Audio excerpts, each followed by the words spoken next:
प्रिय विद्यार्थियों, आज हम 10वीं कक्षा की पाठ्य पुस्तक क्षितिज भाग 2 में संकलित सोया पढ़ेंगे, जिसके रचयिता देव हैं। रीतिकालीन कवि देव का पूरा नाम देवदत्त द्विवेदी है।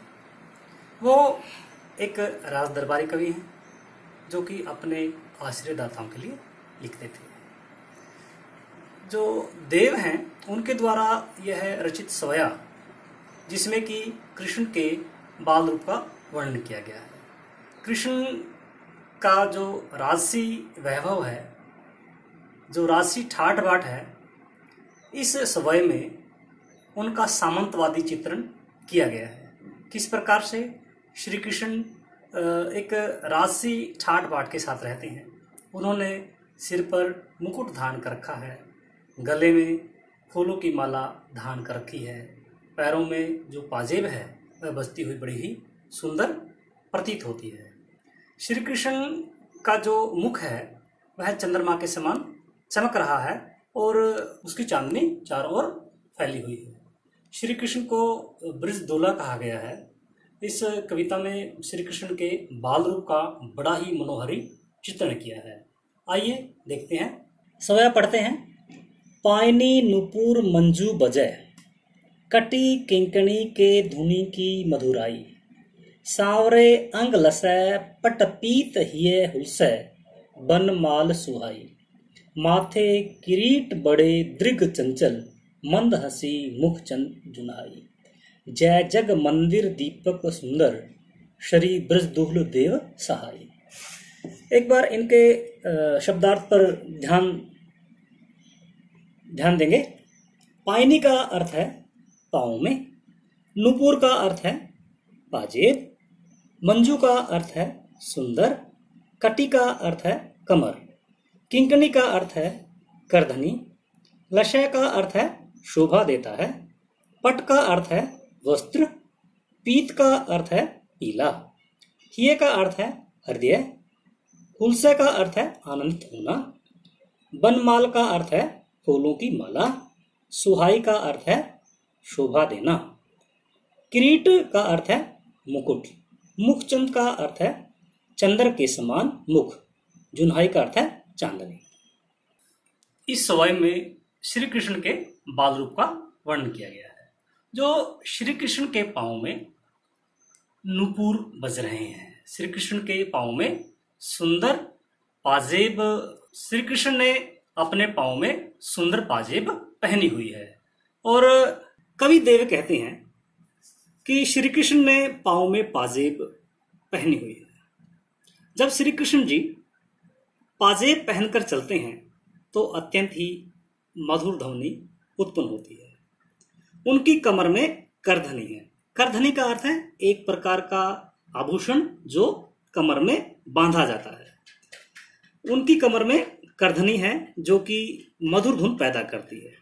सांवरे अंग लसै पटपीत, श्री कृष्ण जी का अंग सांवला है और उनके सांवले शरीर पर पीले वस्त्र शोभा दे रहे हैं। लशय का यहाँ पर अर्थ है शोभा देना। हिय हुलसै बन माल सुहाई, उनके हृदय पर, हिय उनका हृदय या छाती, उनकी छाती पर जो बनमाल है, फूलों की माला है, वो बड़ी ही आनंदित हो रही है, बड़ी ही सुंदर लग रही है। माथे किरीट बड़े दृग चंचल, उनके माथे पर किरीट है। किरीट का अर्थ है मुकुट। उनके माथे पर जो मुकुट है वो बड़ा ही शोभायमान है और उनके जो दृग है, जो उनकी आंखें हैं, बड़ी हैं और चंचल है।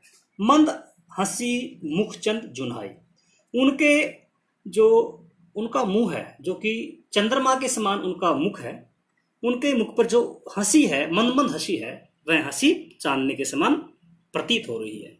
जय जग मंदिर दीपक सुंदर, श्री कृष्ण जी संसार रूपी इस मंदिर में दीपक के समान जगमगा रहे हैं। श्री कृष्ण जी बड़े ही सुंदर लग रहे हैं और उनकी जय जयकार हो। देव कहते हैं कि श्री कृष्ण जी की जय जयकार हो। श्री ब्रजदुहल देव सुहाई, और श्री कृष्ण जी जीवन में सबकी सहायता करते हैं। तो इस सोए में हमने देखा कि श्री कृष्ण के बाल रूप का राजसी चित्रण किया गया है, एक सामंती चित्रण किया गया है। श्री कृष्ण ने पाँव में पाजेब पहन रखी हैं। जब वो पाजेब पहन करके चलते हैं तो पाजेब की बड़ी ही मधुर ध्वनि उत्पन्न होती है। श्री कृष्ण ने अपने माथे पर मुकुट धारण कर रखा है जो कि बड़े ही सुंदर लग रहे हैं। उनके हृदय पर, उनकी छाती पर फूलों की माला बड़ी ही सुंदर लग रही है। श्री कृष्ण जी का जो मुख है वो चंद्रमा के समान प्रतीत हो रहा है और उनके मुख पर जो मन मन हंसी है वह चांदनी के समान प्रतीत हो रही है। श्री कृष्ण जी संसार रूपी मंदिर में जलते हुए दीपक के समान है। देव ने उन्हें श्री ब्रजधूल कहा गया है और श्री कृष्ण जी सबकी सहायता करते हैं। आइए इसके इसके काव्य सौंदर्य को देखते हैं। यदि हम भाव सौंदर्य की बात करें तो श्री कृष्ण के बाल रूप का मनोहारी चित्रण किया गया है। शिल्प सौंदर्य में यदि हम भाषा की बात करें तो ब्रज भाषा का प्रयोग किया गया है। यह एक छंदबद्ध कविता है। इसमें सवया छंद का प्रयोग किया गया है। जो सवया छंद है वह छंद होता है, सवया छंद एक वार्णिक छंद है जिसमें 22 से 26 वर्ण होते हैं। इसमें 4 चरण होते हैं। यह ब्रज भाषा का एक बहुत प्रचलित छंद रहा है। यदि हम बिंब की बात करें तो इसमें चाक्षुष बिंब है। जब हम इस सवय को पढ़ते हैं तो हमारे सामने श्री कृष्ण का हूबहू चित्र हमारे मस्तिष्क में आ जाता है। यदि शब्द शक्ति की बात करें, अभिधा शब्द शक्ति है। बात को बिल्कुल ही सरल ढंग से समझाया गया है, कहा गया है, सीधी सरल बात है। गुण की बात करें, माधुर्य गुण है।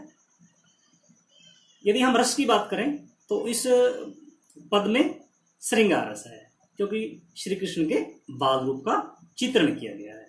अलंकार रूपक अलंकार है, अनुप्रास अलंकार है। इसमें गेयता का तत्व है, इसको गाया जा सकता है। तो इस प्रकार से यह सवया छंद में लिखा गया पद है जो कि देव ने लिखा है। सवया ब्रज भाषा का बड़ा ही प्रचलित छंद है जिसमें 22 से लेकर 26 वर्ण होते हैं। यह एक वर्णिक छंद है। इस छंद में 4 पद होते हैं। तो इस प्रकार से आज हमने देव द्वारा रचित सवया पढ़ा। आज के लिए इतना ही काफी। नए विषय के साथ जल्दी मिलते हैं। धन्यवाद।